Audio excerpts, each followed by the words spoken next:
hace un ratito. Le doy gracias a Dios por tener esta oportunidad de compartir su palabra. Como estamos en el mes de la Biblia, como decía Pedro, los temas están direccionados. Así que hoy día me tocó a mí hablar de un personaje de la Biblia del Antiguo Testamento, y vamos a hablar sobre David. Este hijo de Isaí, el menor. Vamos a dar lectura al versículo principal que está en 1 Samuel 16. 1 Samuel 16, del 1 en adelante vamos a leer este pasaje. Lo voy a leer en la Nueva Traducción Viviente. Así que lo pueden ir siguiendo arriba. Vamos a darle lectura en el nombre del Señor. Ahora bien, el Señor le dijo a Samuel: ya has hecho suficiente duelo por Saúl. Lo he rechazado como rey de Israel. Así que llena tu frasco con aceite de oliva y ve a Belén. Busca un hombre llamado Isaí que vive allí, donde he elegido a uno de sus hijos para que sea mi rey. Pero Samuel le preguntó: ¿cómo puedo hacerlo? Si Saúl llega a enterarse, me matará. Lleva contigo una novilla, le contestó el Señor, y di que has venido para ofrecer un sacrificio al Señor. Invita a Isaí al sacrificio y te mostraré cuál de sus hijos ungirás para mí. Así que Samuel hizo como el Señor le indicó. Cuando llegó a Belén, los ancianos del pueblo salieron a su encuentro, temblando. ¿Qué pasa?, le preguntaron. ¿Vienes en son de paz? Sí, contestó Samuel. Vine para ofrecer un sacrificio al Señor. Purifíquense y vengan conmigo al sacrificio. Luego Samuel realizó el rito de purificación para Isaí y sus hijos y también los invitó al sacrificio. Cuando llegaron, Samuel se fijó en Eliab y pensó: seguramente este es el ungido del Señor. Pero el Señor le dijo: Samuel, no juzgues por su apariencia o por su estatura, porque yo lo he rechazado. El Señor no ve las cosas de la manera en que tú las ves. La gente juzga las apariencias, pero el Señor mira el corazón. Entonces Isaí le dijo a su hijo Abinadab que caminara delante de Samuel. Pero Samuel dijo: Este no es el que el Señor ha elegido. Pues Isaí llamó a Simea, pero Samuel dijo: tampoco este es a quien el Señor ha elegido. De la misma manera Isaí presentó 7 hijos a Samuel, pero Samuel le dijo: el Señor no me ha elegido a ninguno de ellos. Después Samuel preguntó: ¿son estos todos los hijos que tienes? Queda todavía el más joven, contestó Isaí, pero está en el campo cuidando las ovejas y las cabras. Manda a llamarlo de inmediato, dijo Samuel. No nos sentaremos a comer hasta que él llegue. Entonces Isaí mandó a buscarlo. El joven era trigueño y apuesto y de hermosos ojos. Y el Señor dijo: este es el úngelo. Y al estar David de pie entre sus hermanos, Samuel tomó el frasco con aceite de oliva que había traído y ungió a David con el aceite. Y el Espíritu del Señor vino con gran poder sobre David a partir de ese día. Luego Samuel regresó a Ramá. Amén. Aquí leímos el ungimiento de David como rey, pero no fue aún ungido como rey de Israel. El Señor envió a Samuel a ungirlo cuando David era joven. Tenía aproximadamente 15 años de edad. Y en su palabra dice que David vino a ser rey de Israel a la edad de 30 años. Si yo hago la matemática, pasaron 15 años aproximadamente cuando David vino a tomar el trono del rey de Israel, el trono de Israel. Pero ¿sabe qué? Yo meditaba en la palabra y me llamaba mucho la atención de que cuando comenzamos leyendo, dice, ahora bien, el Señor le dijo a Samuel, ya has hecho suficiente duelo por Saúl, lo he rechazado como rey de Israel. Así que llena tu frasco con aceite de oliva y ve a Belén. ¿El Señor rechazó a Saúl porque él realmente quiso? ¿O fueron las acciones de Saúl que provocaron el rechazo del Señor? Fueron las decisiones de Saúl. ¿Y sabe dónde lo vamos a ver? En 1 Samuel 15, 22, 23. A ver, a ver, aquí voy a sacar mi apunte, porque a lo mejor me estoy yendo para otro lado. No, vamos a leer esa. 1 Samuel 15, 22, 23. Dice así, pero Samuel respondió,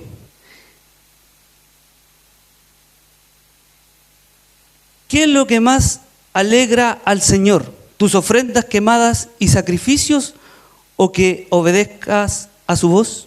Escucha, la obediencia es mejor que el sacrificio y la sumisión es mejor que ofrecer grasa de carneros. La rebelión es tan pecaminosa como la hechicería y la terquedad tan mala como rendir culto a ídolos. Así que por cuanto has rechazado el mandato del Señor, Él te ha rechazado como rey. Contextualizando, aquí el Señor le dio una orden al rey Saúl, que él tenía que destruir todo lo que había cuando atacó a un pueblo, pero él, ¿qué es lo que hizo? Se quedó con las mejores cabras, los animales, y él quiso ofrecer un sacrificio, sin preguntar al Señor primeramente, o sin preguntar a Samuel, que era el sacerdote y el profeta de esa época. Y sabe que lo que me llama la atención es que dentro de las palabras en la conversación, porque ya aquí en los versículos que leímos, Samuel ya le entrega, en cierto modo le está diciendo, ya cálmate, si al final tú desobedeciste y el Señor ya quitó el reino de tu, no hay nada más que hacer. Porque aquí en la palabra dice que Saúl le suplicaba, pero hay algo súper importante, porque Saúl aquí le dice, es cierto que los soldados, mire, ponga atención, es cierto que los soldados dejaron con vida lo mejor de las ovejas, las cabras y el ganado, admitió Saúl, pero van a sacrificar al Señor tu Dios. Van a sacrificar al Señor tu Dios. Entonces, ¿le llama la atención? ¿No le llama la atención esa palabra? Que le está conversando con Samuel y le dice, pero van a sacrificar al Señor tu Dios. Entonces, ¿dónde está él ahí? ¿Dónde está la intimidad que tenía que tener el rey de Israel con el Dios de Samuel? Que él le dice, tu Dios, no le dice, mi Dios, no lo hace propio. Entonces, es ahí donde nosotros tenemos que tener cuidado. Porque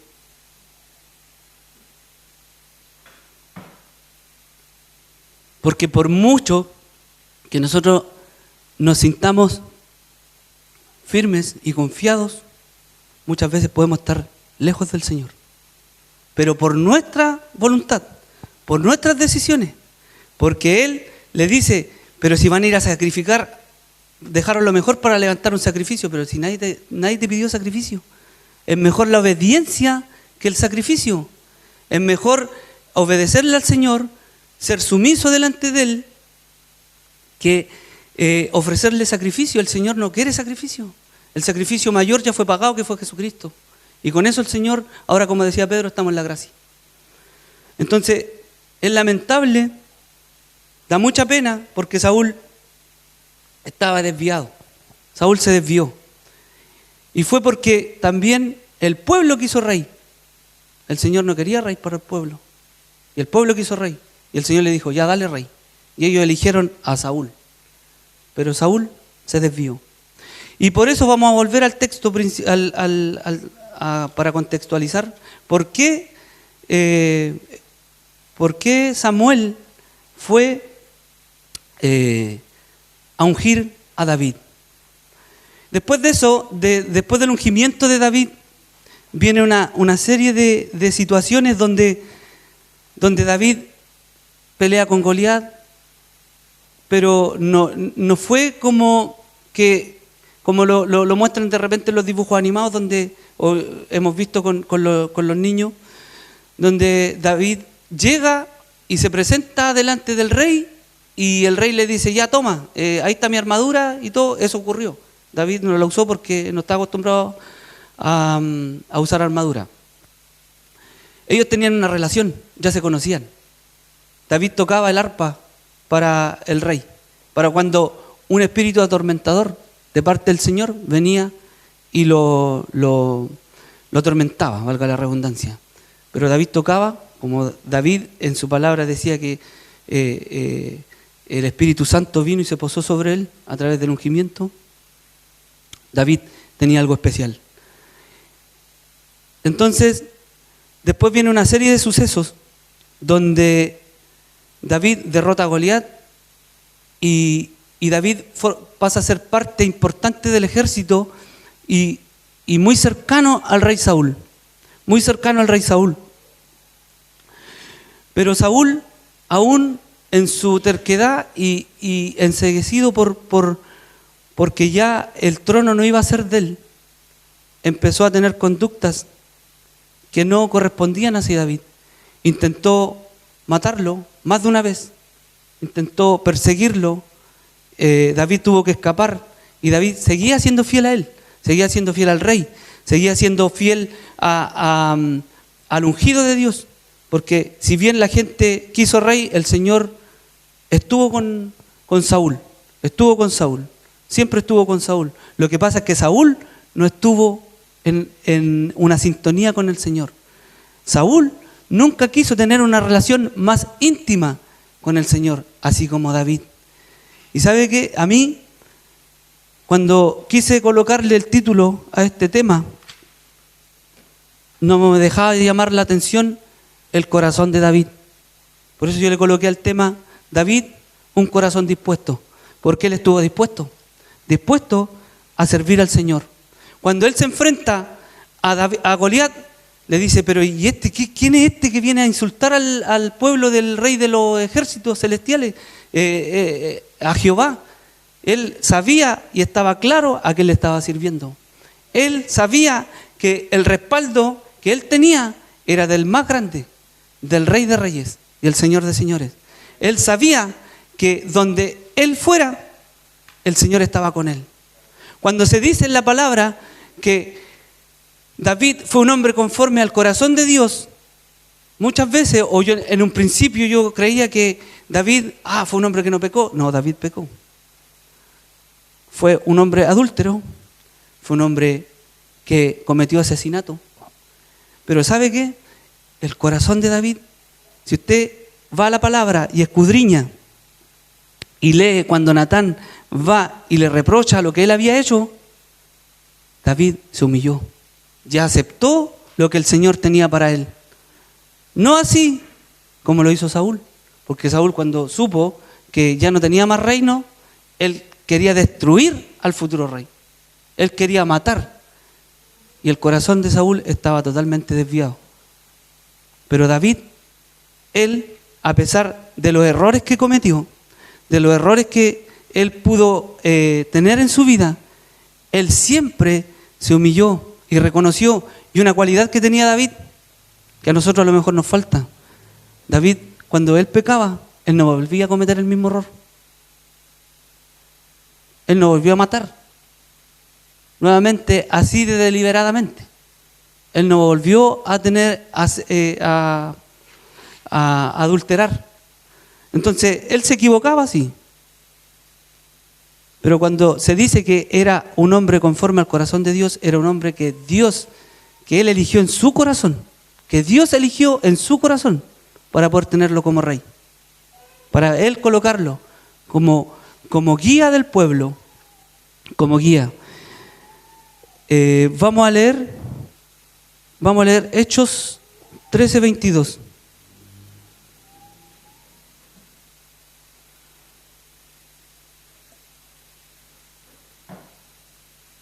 Pero Dios quitó a Saúl y lo reemplazó con David, un hombre de quien Dios dijo: he encontrado en David, hijo de Isaí, a un hombre conforme a mi propio corazón, el que hará todo lo que yo quiero que haga.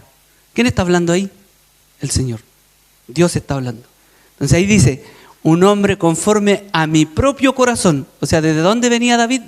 Desde el corazón de Dios, desde la decisión de Dios.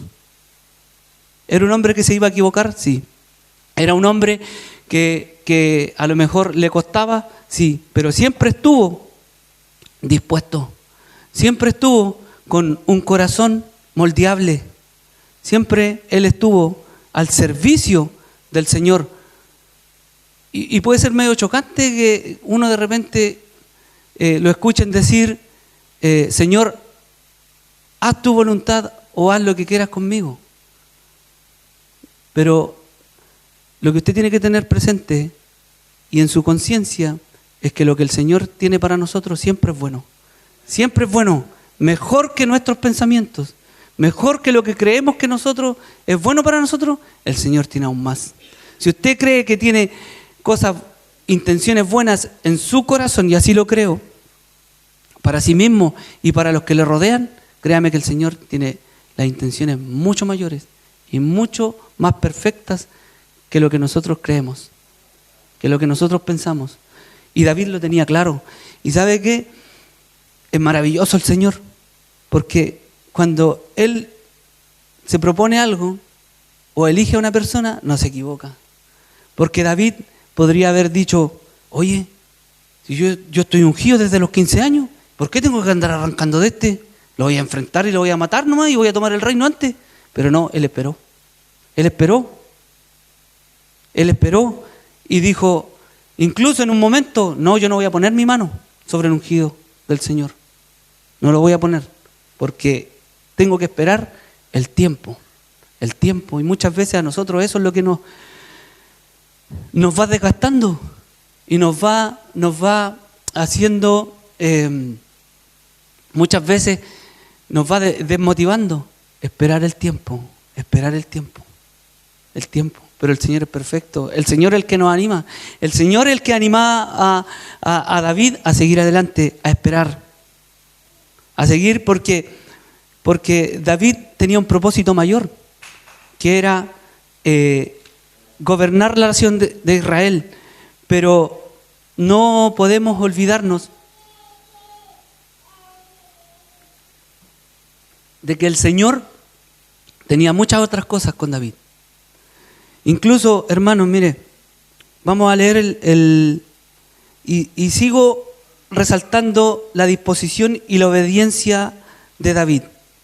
Leamos 1 Crónicas 22:8 y después vamos a leer 1 Crónicas 28:3.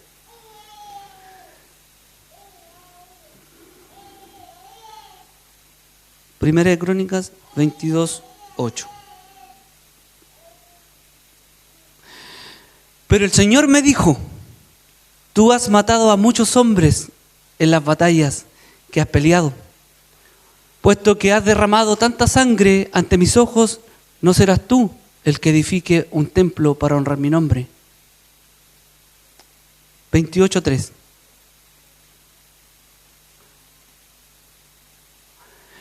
Pero Dios me dijo, tú no debes edificar un templo para honrar mi nombre, porque eres hombre de guerra y has derramado mucha sangre. David le estaba pidiendo al Señor, él quería edificar un templo físico para el Señor, un templo definitivo para el Señor, porque hasta ese momento el Señor se adoraba dentro de una carpa, donde estaba el arca, pero el Señor David quería edificar algo físico. Y aún teniendo toda la autoridad impuesta por el Señor, ungido rey, con el Espíritu Santo en él, él se sometió a lo que el Señor le dijo. No podrás edificar porque tus manos han derramado demasiada sangre. Obviamente que por consecuencia de defender a Israel, si no era porque él era asesino por naturaleza, sino que él era un guerrero, era un hombre de guerra. Y le dijo, pero el Señor, imagínense la obediencia, porque dice, por muy buenas intenciones que podamos tener en nuestro corazón, por muy buena, porque era una buena intención, ¿o no? Querer hacer un templo, una excelente intención. Pero nosotros siempre debemos esperar la dirección del Señor. Porque nosotros no vivimos de buenas intenciones. Nosotros vivimos direccionados por lo que el Señor quiere para nuestras vidas. David tenía una muy buena intención de querer edificar el templo. Pero el Señor le dijo, no, tú no vas a hacer. Pero sí yo lo voy a hacer a través de ti, pero por tu hijo Salomón. Y aquí vamos a entrar a un tema donde podemos unir a David con Jesucristo. Porque vamos a leer, para poder entender un poco, vamos a leer Romanos 1, 3 y 4.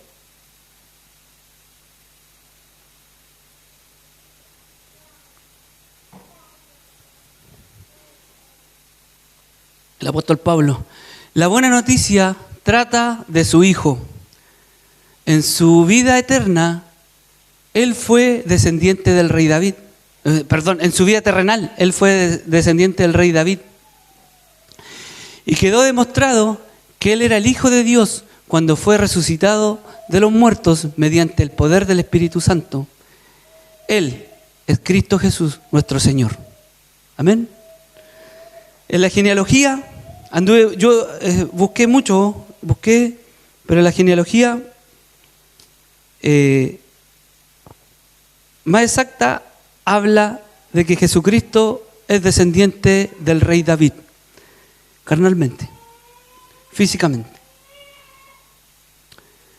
Pero es nuestro rey espiritual a través del Espíritu Santo.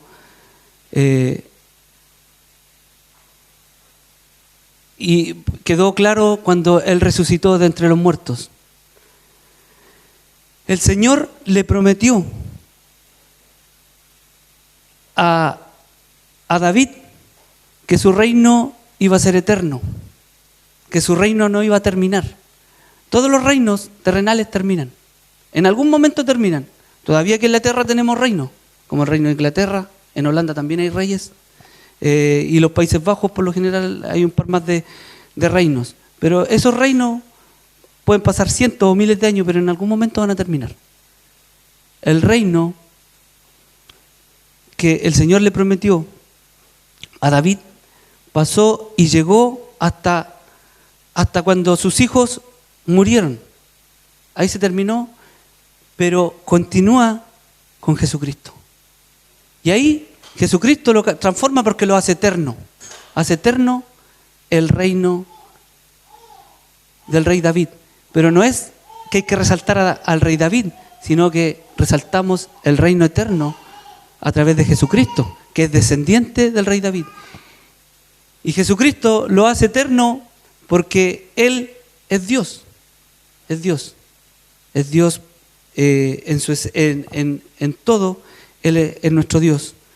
Mire, leamos el Salmo 89, 28, 29.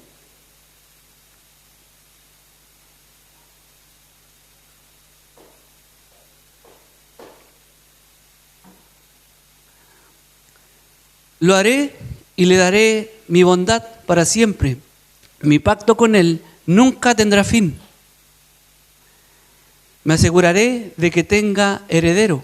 Su trono será interminable como los días del cielo.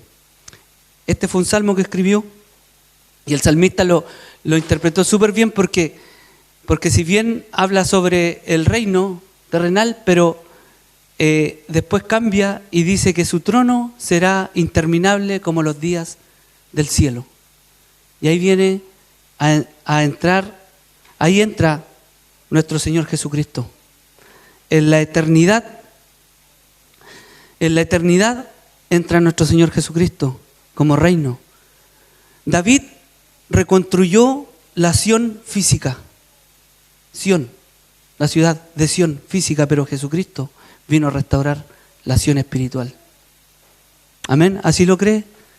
Porque David fue y conquistó, David fue y restauró, David luchó, David se puso a disposición en todo lo físico, pero Jesucristo también. Él se puso a disposición, Él se colocó a la voluntad del Señor, de su Padre, siendo hombre, siendo igual que nosotros, no tuvo más opción. O sea, Él tenía opción de haber dicho que manda una legión de ángeles y aquí destruyo todo, pero Él no, se negó. Dijo que no se haga mi voluntad, sino la tuya. Con los miedos, hermano, con todo lo que este cuerpo carnal trae sobre nosotros. Incertidumbre, muchas veces nosotros mismos tenemos por situaciones que podamos vivir, y el Señor está viviendo, nuestro Señor Jesucristo está viviendo una situación muy compleja donde Él ya sabía que venían por Él, pero Él dijo, no, que no se haga lo que yo quiero. Muchas veces nosotros queremos y que se haga lo que nosotros queremos. Y es tan complejo decirle al Señor, no, bueno, espero en ti y que se haga tu voluntad, porque tu voluntad es perfecta. Tu voluntad es la que me va a guiar y me va a llevar a donde tú quieras que yo esté. Jesucristo se dispuso, Jesucristo se entregó y Él dijo que no se haga mi voluntad, sino la tuya. Y Él conquistó y destruyó. ¿Destruyó? ¿Usted cree que destruyó? Destruyó. El Señor Jesucristo con ese acto destruyó todo lo que nos apartaba del Señor. Y a través de Él nosotros tenemos libertad para poder llegar al Padre. Amén. Él vino y conquistó nuestros corazones. ¿Es así? El Señor conquistó nuestros corazones, por hermano. El Señor vino y nos dio una nueva vida y una vida eterna. Una vida que es mucho mejor que lo que nosotros hemos visto. Y el Señor tiene propósito, así como tuvo propósito con David y lo cumplió, así tiene propósitos con cada uno de nosotros. Dispongamos nuestro corazón, dispongamos nuestra vida a poder hacer la voluntad de Dios y no la nuestra, no la de nosotros, por muy difícil que sea. A mí David me demuestra que él tenía una relación súper íntima con el Señor, muy íntima, donde él escuchaba, pero aún así no estuvo, no pudo no cometer los errores que cometió. Así que nosotros también tenemos las mismas capacidades y tenemos al mismo Dios para poder acercarnos a Él. ¿Nos vamos a equivocar? Sí. ¿Vamos a cometer errores? Sí. Pero lo invito a tener un corazón noble, un corazón moldeable, para que el Señor haga conforme a su corazón con nosotros. Porque eso es lo más importante.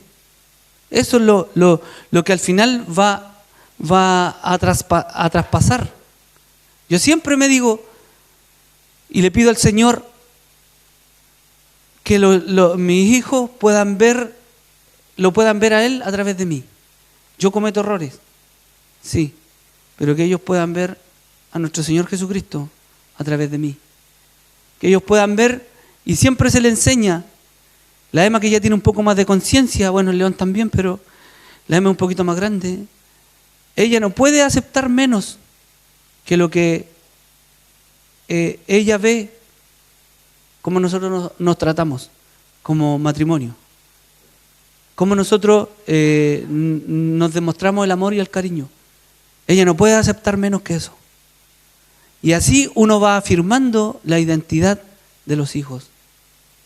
Va afirmando para cuando ellos lleguen en algún momento y los quieran tratar mal en alguna relación, decir, no, yo no quiero esto. Porque tengo para más. Yo estoy para más. Y así el Señor también nos invita a nosotros. Yo tengo cosas grandes para ustedes. Dispongan su corazón. Dispongan su vida para yo poder irlos transformando día tras día. Los procesos pueden durar meses, semanas, años. Pero siempre el Señor va a cumplir su propósito en nuestro corazón. Nosotros tenemos que disponernos solamente, hermanos. Dispongamos nuestra vida, así como la dispuso David para que Dios cumpliera su propósito, sin adelantarse, sino que esperando en el Señor. Jesucristo también nos enseña que podemos avanzar y cumplir el propósito que Dios tiene para cada uno de nosotros. Lo invito a que nos podamos poner en pie. Ha sido la palabra.